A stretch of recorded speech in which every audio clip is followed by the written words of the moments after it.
Grandfather Baboon and the Clever Tsuro. Once upon a time, in the heart of the Zimbabwean forest, lived Grandfather Baboon, known to all the animals as naGudo.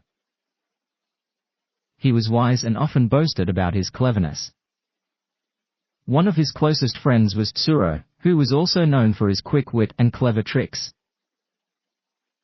One sunny morning, naGudo and Tsuro decided to visit the great field of Farmer Elephant. The field was lush and green, filled with the best crops one could ever imagine. But it was also well guarded, for Farmer Elephant was very protective of his crops. "Grandfather Baboon," said Tsuro, "we must be very careful. Farmer Elephant is not one to mess with.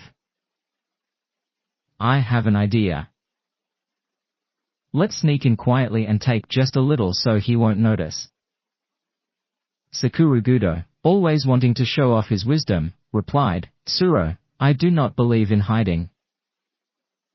Whatever we do, we must do it openly and bravely." So, they set off for the field. As they approached, Tsuro whispered, "Remember, grandfather, be very quiet." But naGudo ignored him, walking boldly into the field. Just as they began to help themselves to the delicious crops, Farmer Elephant appeared. His great ears flapped, and his trunk waved menacingly. "Who dares to steal from my field?" he bellowed. Tsuro, being swift, darted away and hid behind a large bush.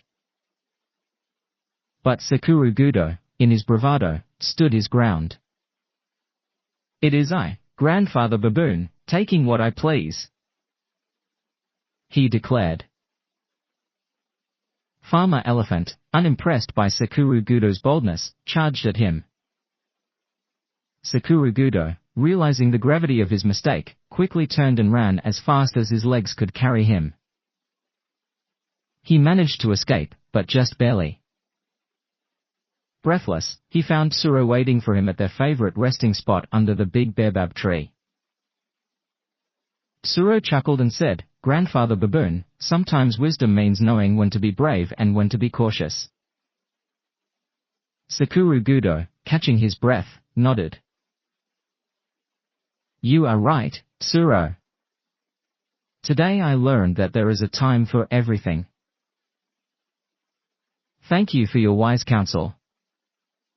From that day on, naGudo respected Tsuro's cleverness and listened more to his advice. They continued to be great friends, learning from each other's strengths and helping each other grow wiser. And so, the tale of Grandfather Baboon and the clever Tsuro spread throughout the forest, teaching all the animals the importance of wisdom, bravery, and knowing when to listen. Moral of the story? Wisdom and bravery. True wisdom involves knowing when to be brave and when to be cautious. Respect for others' strengths. Even the wise can learn from the cleverness of others. Teamwork, working together and respecting each other's abilities can lead to better outcomes. And so ends the story of Grandfather Baboon and the clever Tsuro, a tale of friendship and learning in the heart of the Zimbabwean forest.